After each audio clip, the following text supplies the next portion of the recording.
Hi good morning दोस्तों। चलिए, इससे पिछले लेक्चर में हम आप लोगों को बताए थे लिगेंड का नाम, निगेटिव लिगेंड का नाम बता दिए, पॉजिटिव लिगेंड का नाम बता दिए और न्यूट्रल लिगेंड का नाम बता दिए। अब दोस्त उससे हम आगे बात करेंगे। जब कोई कोऑर्डिनेशन कंपाउंड हमको दिया हुआ रहता है तो उसके अंदर में दोस्त लिगेंड का संख्या होता है। जैसे एक हम एग्जांपल के तौर पर यहां पर ले रहे हैं एक्स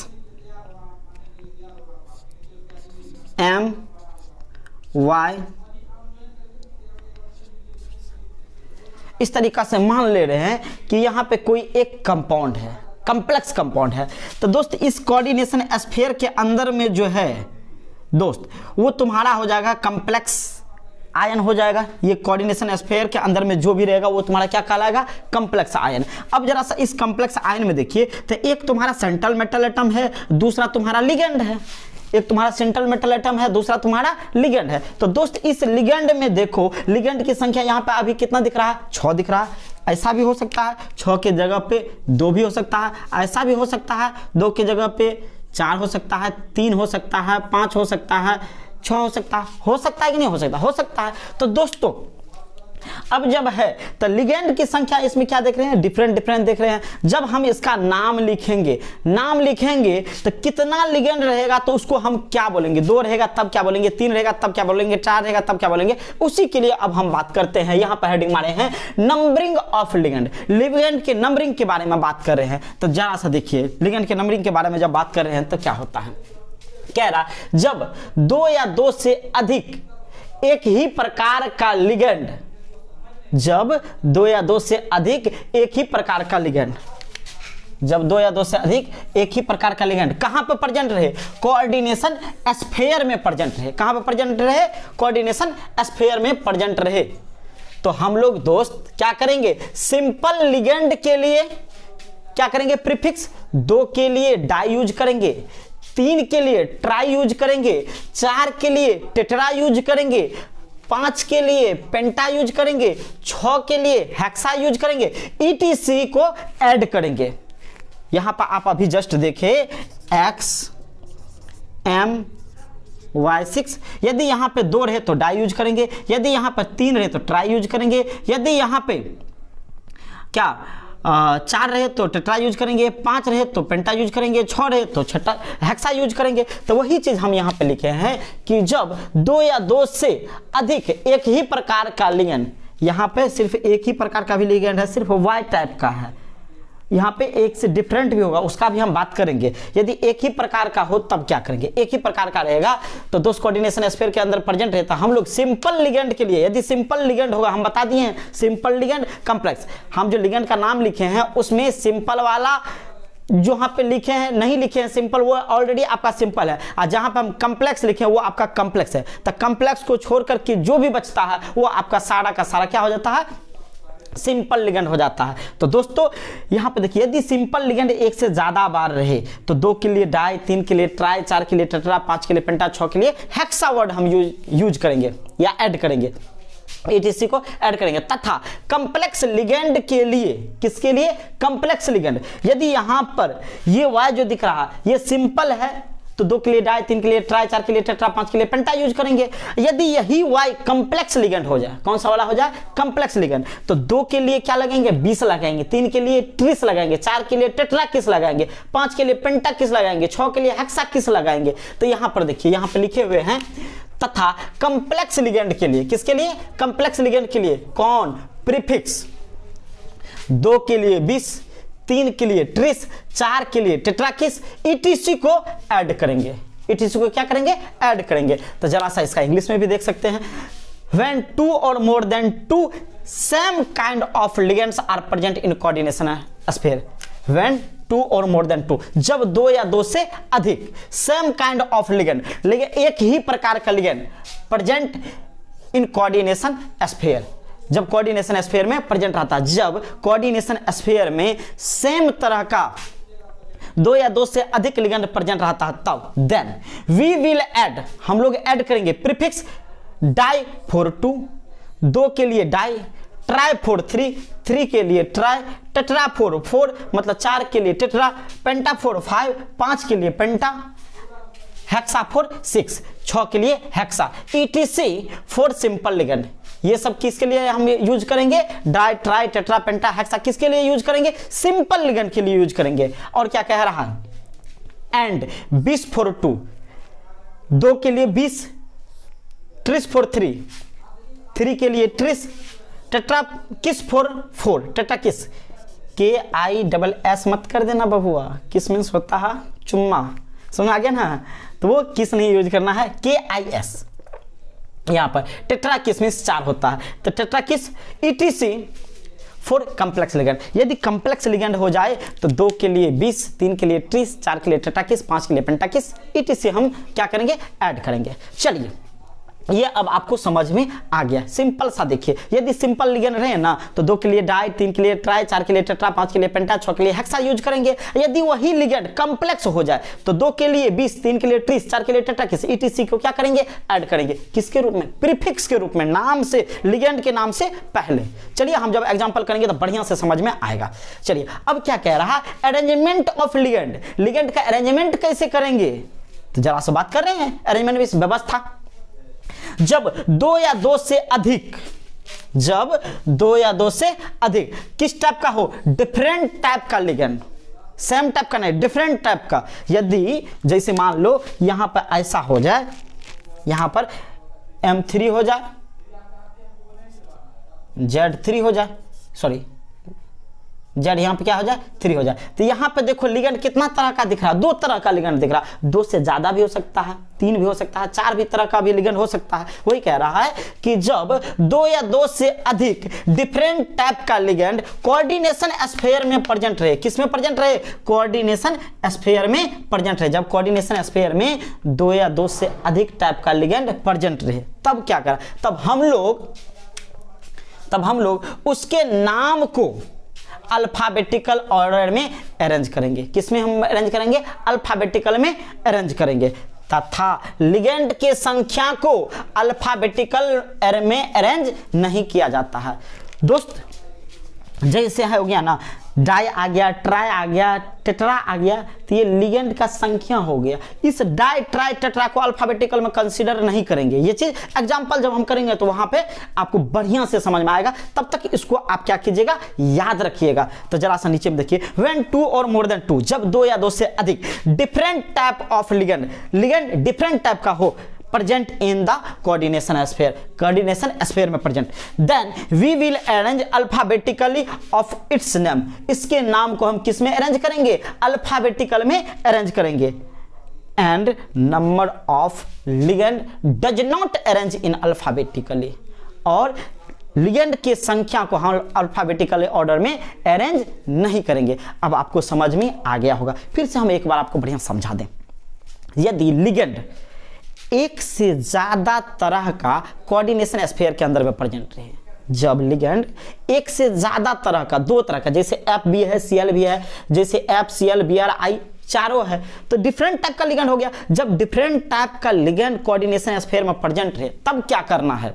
तब उसके नाम को अल्फाबेटिकल ऑर्डर में अरेंज करेंगे। अल्फाबेटिकल में जो पहले आएगा, जैसे एफ है, सीएल है, बीआर है, आई है, तो आप एबीसीडी में आप देखिए कौन पहले आता है? सीएल, सी पहले आता है, सॉरी बी ब्रोमो आता है, तो पहले ब्रोमो को लिखिए, फिर क्लोरो आता है, तो क्लोरो को लिखिए, फिर फ्लोरो आता है, तो फ्लोरो को लिखिए, बाद में आयोडो आता है तो आयोडो को लिखिए। तो ये दोस्त आपको ध्यान में रखना है, जब एक से डिफरेंट टाइप का लिगेंड रहेगा प्रेजेंट तब उसके नाम को हम अल्फाबेटिकल ऑर्डर में कंसीडर करेंगे। लेकिन एक चीज हमेशा ख्याल रखना है कि उसके संख्या को डाई, ट्राई, टेट्रा या 20, ट्रिस, टेट्राकिस, ये सब जो आता है इसको हम अल्फाबेटिकल ऑर्डर में कंसीडर नहीं करेंगे। तो चलिए अब हम इसका स्क्रीनशॉट बढ़िया से ले लीजिए, हम अब आगे बताते हैं।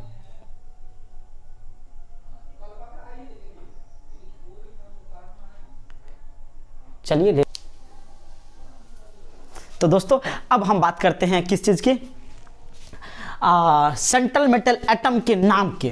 तो जरा सा देखिए, हम एक एग्जांपल से आपको समझाना चाहते हैं। जैसे K4FeCN का होल 6 है, मान लेते हैं कि यह एक कंपाउंड है। ये क्या है? एक कंपाउंड है।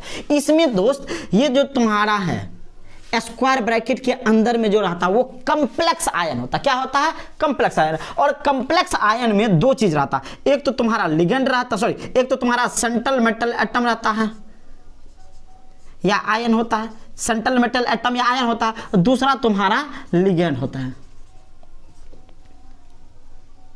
लिगेंड होता है, सेंट्रल मेटल एटम होता है और लिगेंड होता है। दोस्त लिगेंड के नामकरण की हम बात कर लिए, नंबरिंग की भी बात कर लिए, अब हमको करना है किसका, सेंट्रल मेटल एटम के नाम की चर्चा करना है। तो दोस्त सेंट्रल मेटल एटम जो है वो तुम्हारा दो तरीका से हो सकता है। एक तरीका क्या हो सकता है कि कॉम्प्लेक्स एनायन हो, दूसरा तुम्हारा कॉम्प्लेक्स कैटायन हो। जैसे एक एग्जांपल ले रहे हैं CrH2O का होल 6 और यहाँ पर Cl3, यह एक कंपाउंड है, यह भी एक कंपाउंड है। तो यहाँ पे देखिए ये कॉम्प्लेक्स एनायन है, यह कॉम्प्लेक्स कैटायन है।